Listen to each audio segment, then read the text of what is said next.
Hi, and welcome back to the Empress Tree podcast. My name is Laryssa, And I'm Charlotte. and today we're going to talk about your mind's eye because, babe, it's probably on, it's probably working, and you're probably getting a lot more messages than you think from spirit. All right.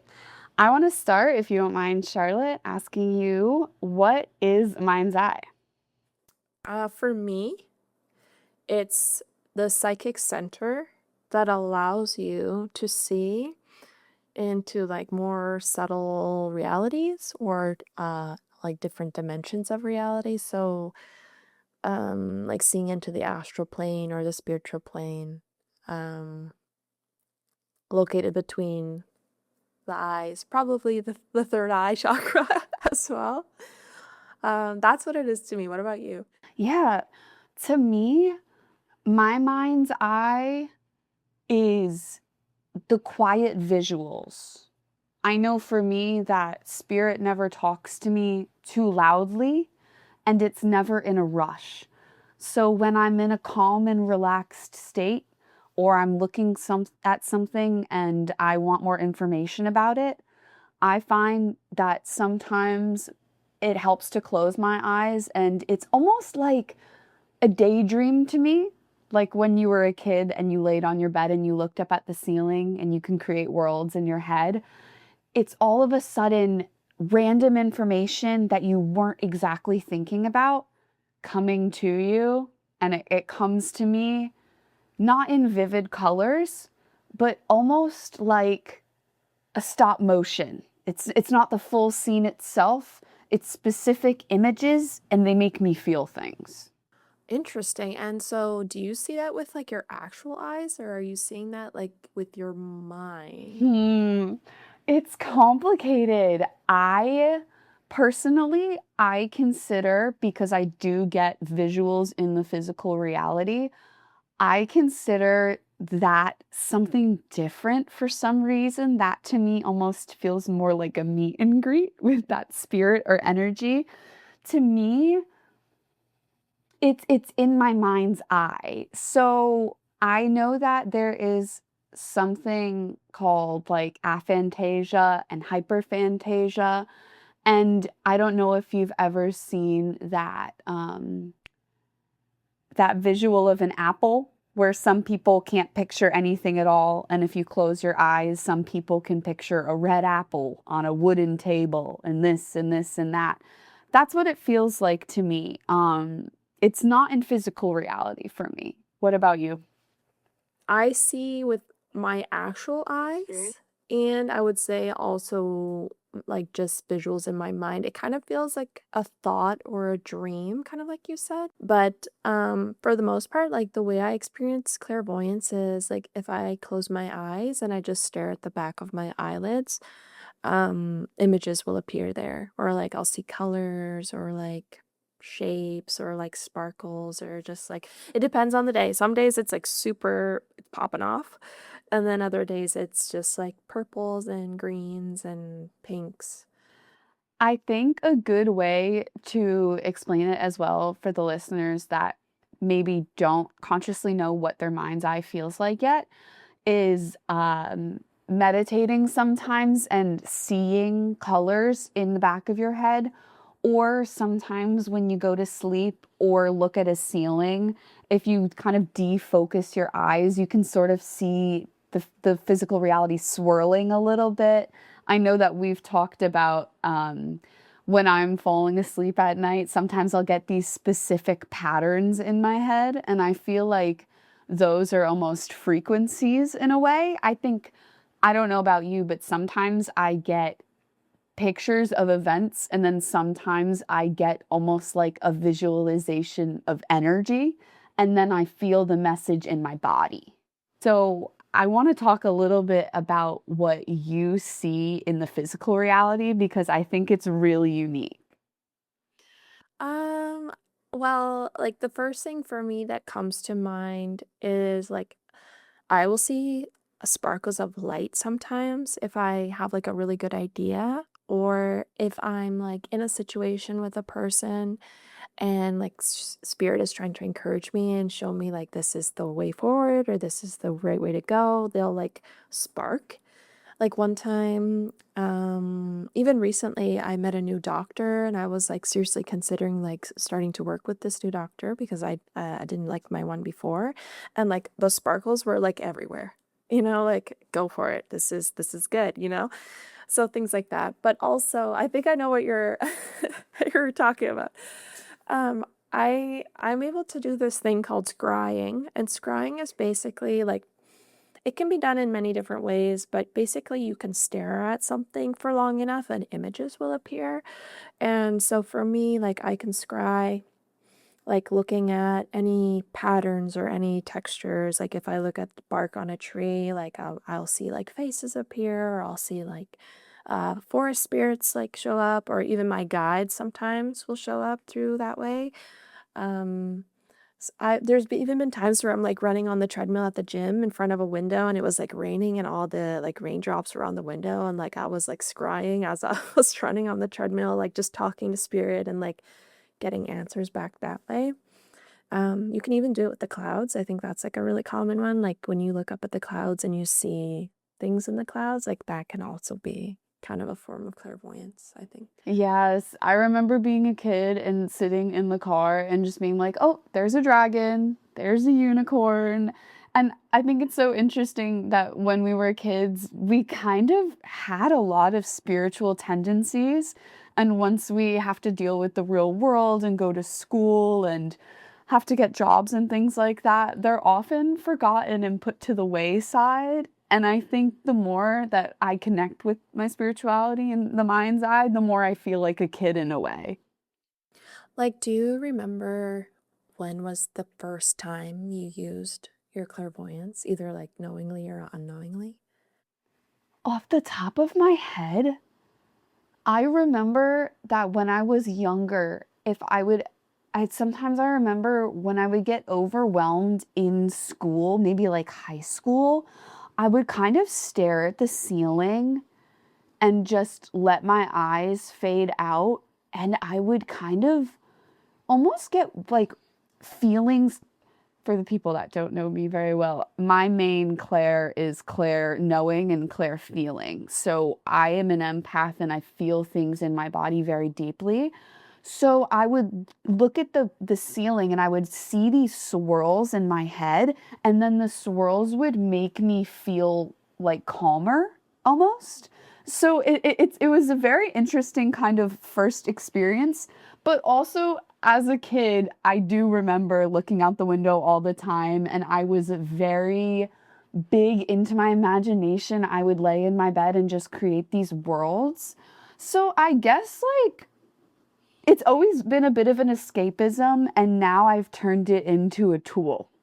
What about you? Do you have any specific memories of the first time you used your mind's eye? There's a couple that I have in mind, but the one I want to talk about is when I was a kid, there was this sleepaway camp, and I just heard like all the other kids talking about it. And so I asked my parents if I could go. And my best friend also decided to go with me. And I didn't realize it at the time. I wasn't raised like religious or anything, but it turned out to be like a Christian sleepaway camp. And I was like not going to church or anything. And for the most part, it was just like a normal camp. And then at night, they would gather us and they would like, I don't know, talk about Jesus or the Bible or whatever. And there was one night, one of the guys giving the talk, he was like saying how the light, what was he saying?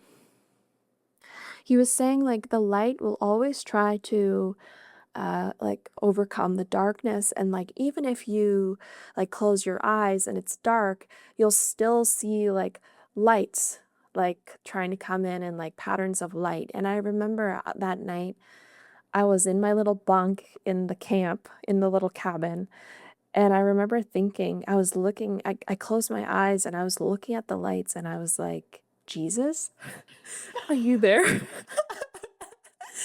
And white light flashed behind my eyelids for just a moment. and my heart raced, and I was like, "What was that?" And, like, I don't know, I just went on about my life and, like, never really thought about it again until I, like, had my awakening and I realized that that was, like I was, like, talking to God or something, and it responded. That is so crazy. I could just picture little you like laying in your bed one night after being told that and just finding God. Mm.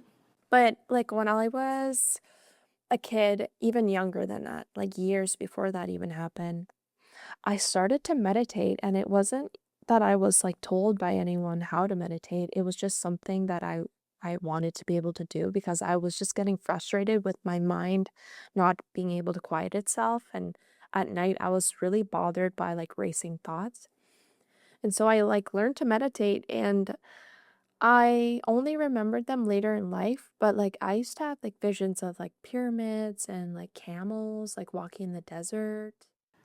That's so interesting. That kind of, to me, that feels like you were connecting almost to an energy that you had in a past life.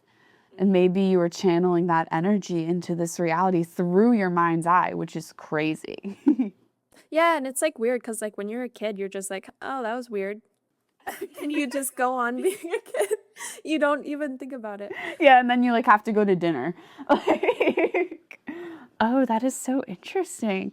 So, when you are seeing things in your mind's eye, is it faint or is it vivid? Like, are all of the colors as potent as in reality, or does it sometimes feel like the essence of a visual? It's very rarely, like, as vivid as, like, reality, but it has happened. I have had it happen before, but it's extremely rare. Most of the time for me, it's like an outline of an image, or, like, a faint image. But it's like it's sometimes it's moving too, like a little movie, but it's not the same as, like, looking at a screen. It's just, like, playing out in front of me. But I was curious though, like, what kind of things do you see when you do see stuff? That's interesting. See, I will say my mind's eye for me is more so active when I'm channeling. So once in a blue moon, I will get a visual out of nowhere, but it is mostly when I'm honestly when I'm talking to you or when I'm really gauging somebody's energy. But again, I'm such a feeler. But I will say that when I see things, it's pretty vibrant, it's pretty potent. I will definitely see in full spectrum of a color.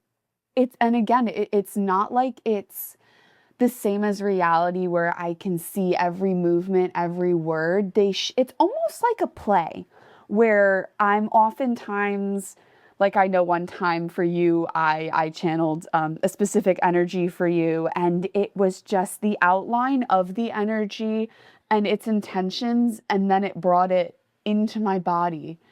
I will say that I do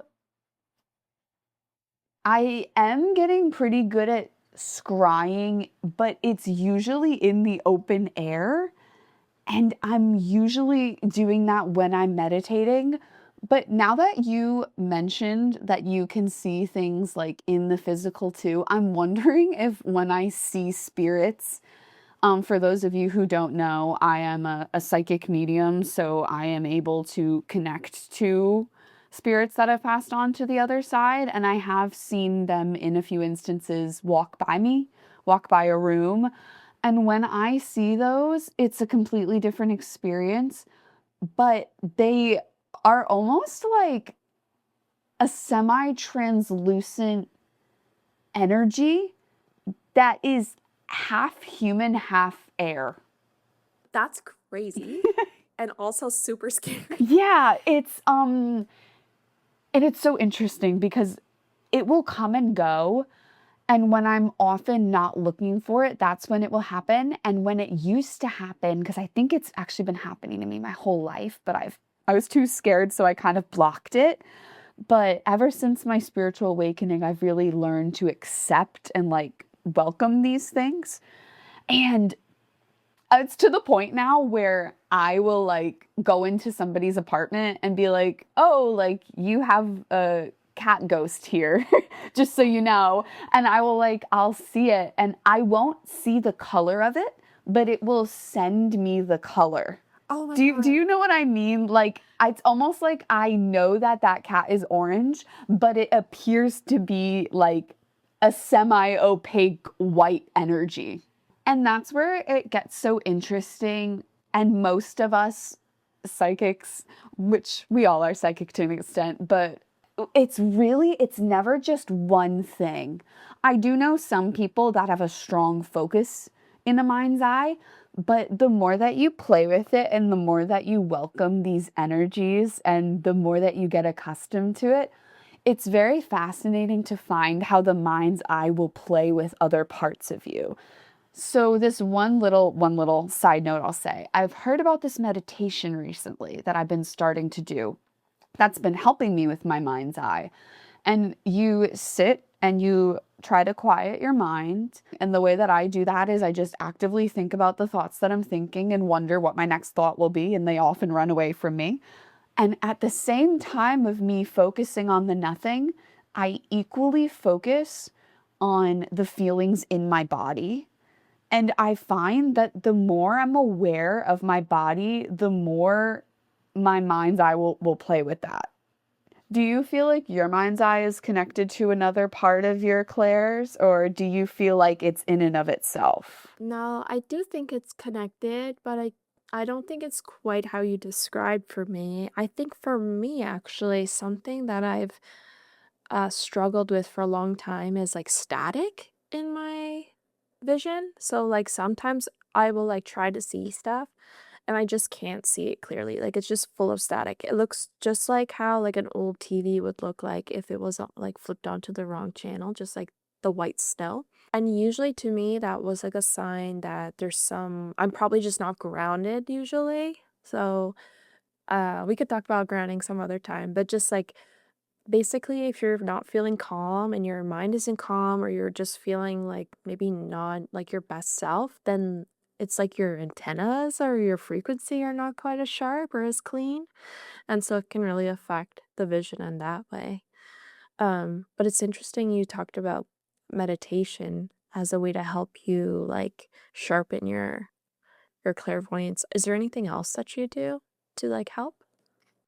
I think just being in my practice, I notice that actually, now that you say that, when I'm channeling, I get a lot of mind's eye, and when I'm reading tarot. So, when I first started, a bit of a tangent on my tarot experience, it was very much so just learning the cards and reading them as is. And now it's almost like I'm looking at the cards as a first impression, and then I immediately look through them and sense the energy of what's coming up. And I've noticed that when you develop different spiritual practices, and we'll have a whole episode on all of the types of ways you can use different tools to help you connect to different things. I find that once I start reading tarot and I put myself in a calm space and I ask my spirit team to protect me and I do it as a ceremony, then it's like my mind's eye is like ding, ding, ding, like, yay, I get to come out and play. I don't feel like I can turn it off, but it definitely knows when to come on in full swing. How do you feel about that? Do you feel like you can turn yours on and off, or does yours just randomly pop off throughout the day? It depends. Like the sparkles thing that I mentioned earlier, like that's not something I have control over. That's like spirit like literally intervening in my life. But I like it, so I'm happy with that. But no, for the most part, it's like I just shut my eyes and there's always some image there for me to try and interpret. I think actually like I spend more time trying to understand what I'm seeing than like actually receiving like clear messages. But when they come in, they are very clear and they help a lot. But yeah, like even when I started my like trying to work with my clairs, I remember I took a mediumship class and my teacher was like, "Okay, we're gonna do this meditation, like just like clear your mind completely."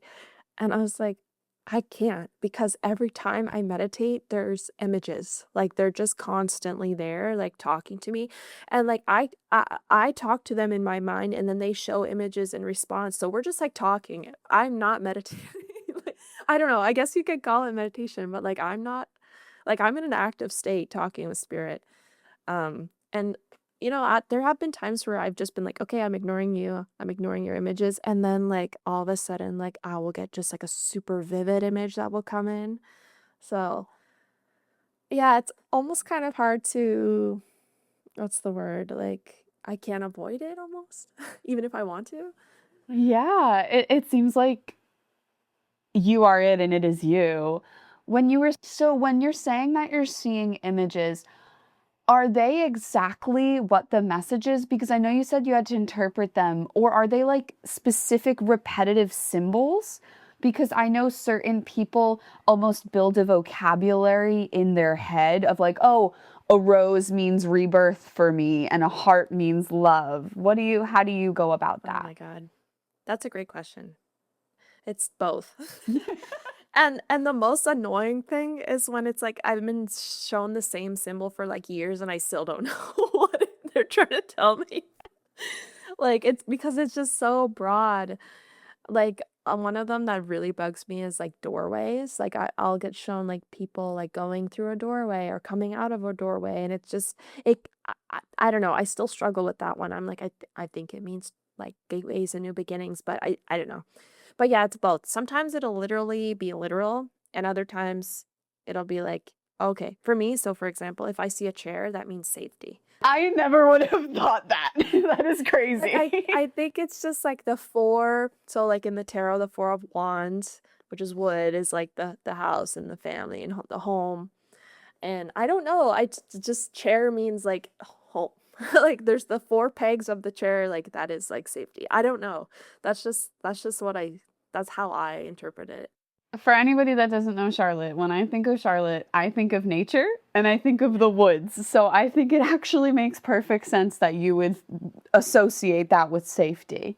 Now I have another question, if you don't mind. In your dreams, are you clairvoyant?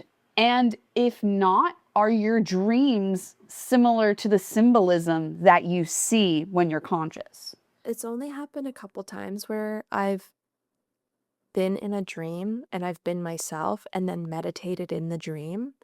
And whenever that has happened, I've either had like super intense visions or like it one of the times that happened, that was the only time I heard my guides speak, like clairaudience. Clairaudience for me is like very rare. But yeah, it does happen. Very rarely though. What was your other question? I guess just when, if you got them, would they be the same? Yes. Because when we think about it, so the dream world to me is kind of a place where your brain can play and heal a little bit and almost replay strange concepts that wouldn't necessarily happen in reality. Um, and a bit about myself on a little side tangent. I recently have been really cutting back from using cannabis, and when you cut back from cannabis, your brain just opens to all of these dreams. And I feel like I'm almost catching up on years of just like television in my dreams. It's like I'm getting 3 hour long dreams a night and I'm exhausted by the time I wake up. So I was just, yeah, I'm curious now though, like, what do you do other spiritual stuff in your dreams or are they more messages? Oh no, they're definitely more like me processing stuff or they're like prophetic, like trying to like give me insight on what's to come. So like there was one time, like 3 or 4 nights in a row, I dreamt I was like in all of these different basements. Like I would go to a friend's house and they would show me the basement, and then the next dream would be like I'm in a haunted house and I'm in the basement. And like I was like, what is with all these freaking basements? And I came to realize it was like a message about like clearing out the old in my life. And like I had a lot of like really tough like challenges come up for me like related to my past and stuff, and I had to like face those and process them. So it'll be stuff like that. It's not the same as my like waking visions, but it's similar in the sense that it's like a cryptic message that I have to decipher somehow, which is really fun actually. Like, what are your dreams like? Are they prophetic at all? Do you ever see like the future? Or do you ever get messages about the future? I don't think so, but to be honest, I think that that is a part of spirituality that scares me. So I think that I've kind of trained my brain to not really give me that information. Um, I feel like I am more of a channeler now in the moment. Let's talk about what's going on. To me personally, the my relationship with the future is that there's a million different roads that it can go down, and I'm a chronic overthinker. And I often find that if I think too much about the future, I limit myself and I put myself in these traps where I can't let my brain be surprised in a beautiful way on how things unfold. So I'm almost like a don't ask, don't tell. What you said earlier with like letting go things you don't need to carry anymore, like dreams feel like a way for my brain to sweep up the old dirt. And then when I'm awake and conscious, I'm like hitting the ground running, like what's happening right now, you know?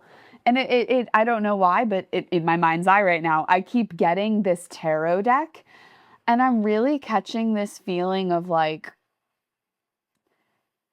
tarot and the story of the major cards and how we're on this fool's journey. I almost feel like I'm going through a fool's journey, but in my dreams. Interesting. And if I could say where I am at, I think that maybe I'm at strength. I Oh, feel like I'm at that big 8 number where I'm like, my hands with the lion, and I'm kind of just taking my power back in a way that little Laryssa couldn't. wow. Queen. Yeah, I'm on my queen shit when I'm sleeping. And then I wake up and I'm like, okay, here we are.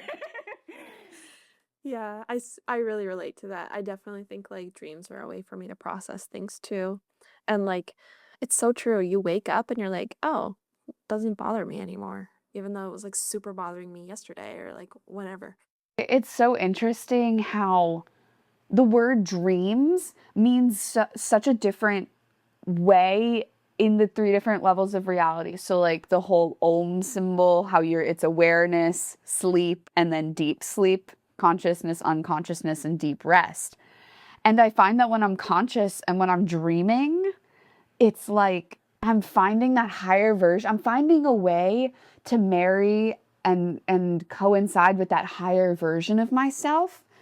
And I'm looking for a way to and self-advocate and move forward in life.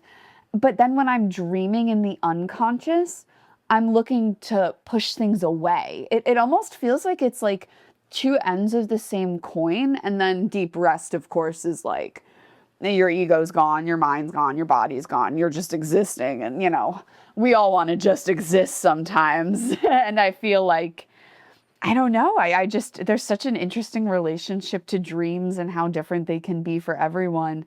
And I wonder if I can set intentions to open up my mind's eye further within a dream. So you said earlier like you're not like a big fan of the future. It freaks you out.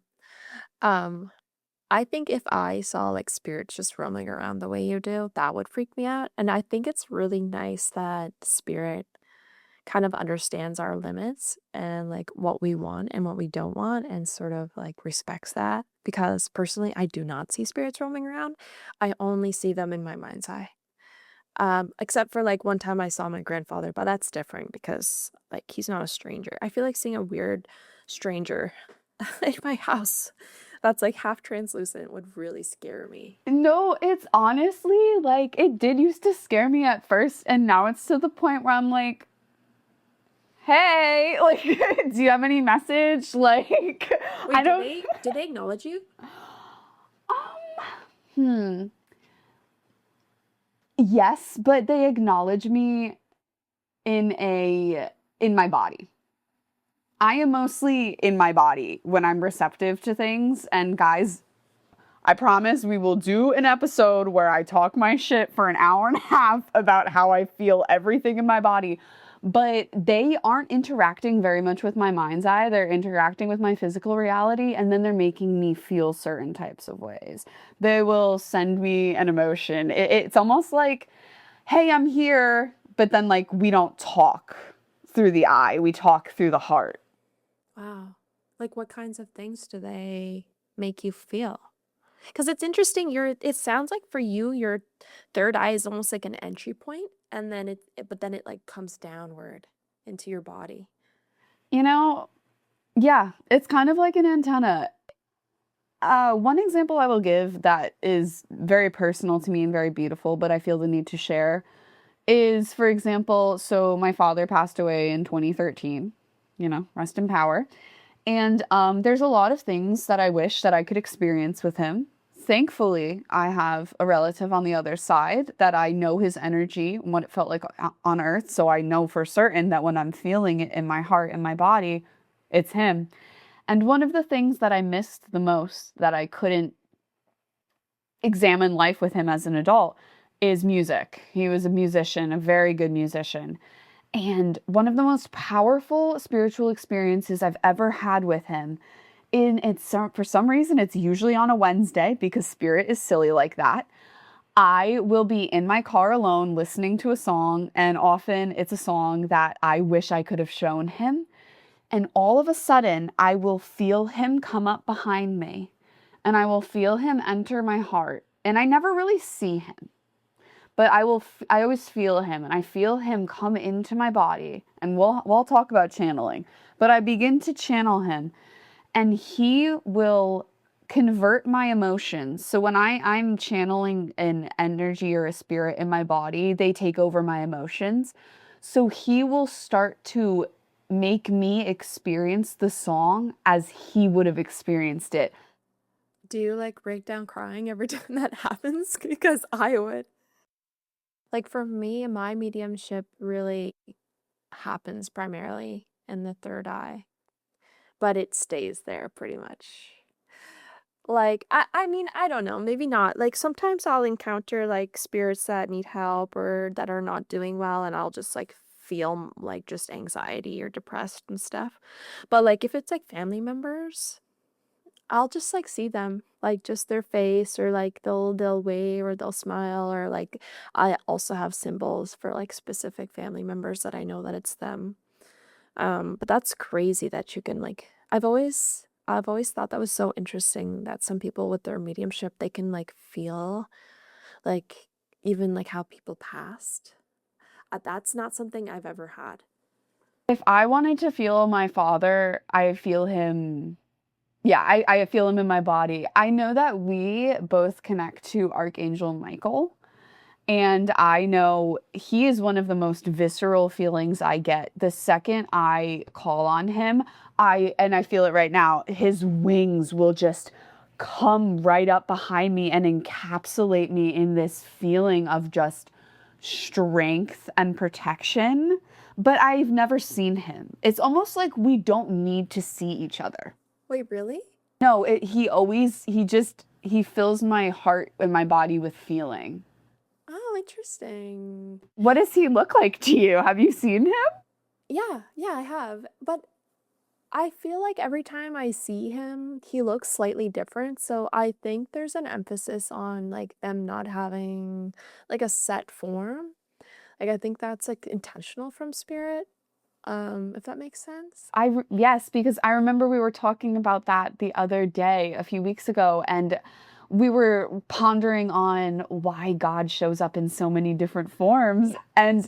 And I channeled, I was like, you know what? Everybody's so different and everybody's beliefs are so different that why wouldn't the creator be so fantastical and show up in a myriad of ways? Like I think it's the more fun the merrier. And I think it's very interesting that Archangel Michael is always transforming. Yeah.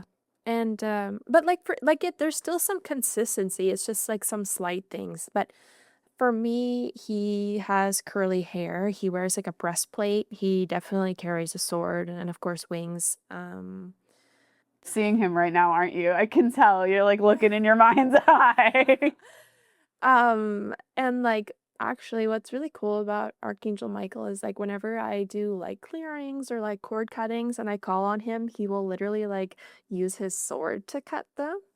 And there's been like several times where I've had like just spirits, like just people who are like lost or souls that are like suffering like attached to me. And I feel so bad about what I'm gonna say, but I would like call on Archangel Michael to like help clear them out, and I would see him like carry a bag of trash and like put it into like a trash chute, which I feel bad because these people are not trash, but um yeah, he definitely has like spirit can be funny that way. It can be. Oh my gosh. And you should never shame yourself for how a archangel shows themselves to you. You just have to trust that power.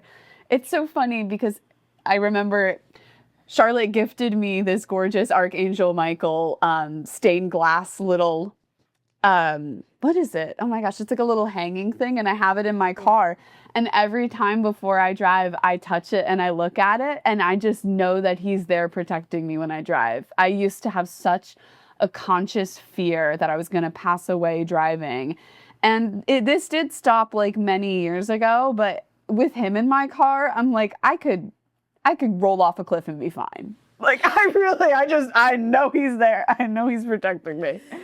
That's crazy. Oh my gosh. All right. Well, this was a wonderful conversation. I feel like it's so fascinating how different we see things. And I feel like we have the rest of our lives to expand our mind's eyes even more, if that's even possible. And I'm just wondering if you have any last thoughts or feelings about it. I would say like if you're listening to this looking for advice on how to open your third eye, I would say meditation is the way. When I first started opening up my third eye and my vision, I would just lay in bed. I'd put on like some meditation music and I would stare at the back of my eyelids for hours. And, at first it started as like a little point of light, like color, and then that point grew bigger and bigger. Eventually, it became like my whole vision was just this color, and then eventually that color became images. And from there, that took me to where, well, everything we talked about today. So it's definitely a muscle that you have to train and practice, but just keep going. Don't give up. It'll happen. It will. I think if I could give one piece of advice, obviously meditation, but I think mine would be place some intention into it. I find that if I wake up and I'm like, this is going to be a blessed day and I'm going to receive messages today, I think if the biggest hurdle I have ever come across with my spirituality was believing in myself. Do not disregard a little passing thought in your head, in a little glimpse of something that you think you might have seen, because spirit has a funny way of showing up in the littlest ways. And I know I used to confuse my anxieties with spirit and messages from spirit. And one thing we have both been learning is that if it's making you scared, if it's making you feel shame, giving you like thoughts that are negative about yourself, or if it's rushing you in any way, it's usually not spirit. Spirit is usually those tiny little messages. And the more that you pay attention to those little messages and take that time for yourself to meditate, you will grow your mind's eye so much quicker than you ever could imagine. I think it's with believing in yourself. Period. Period. All right, guys, thank you so much for listening. We have so many fun ideas coming up, and I hope you guys had a good time. And maybe you took something cool away from this today. I don't know.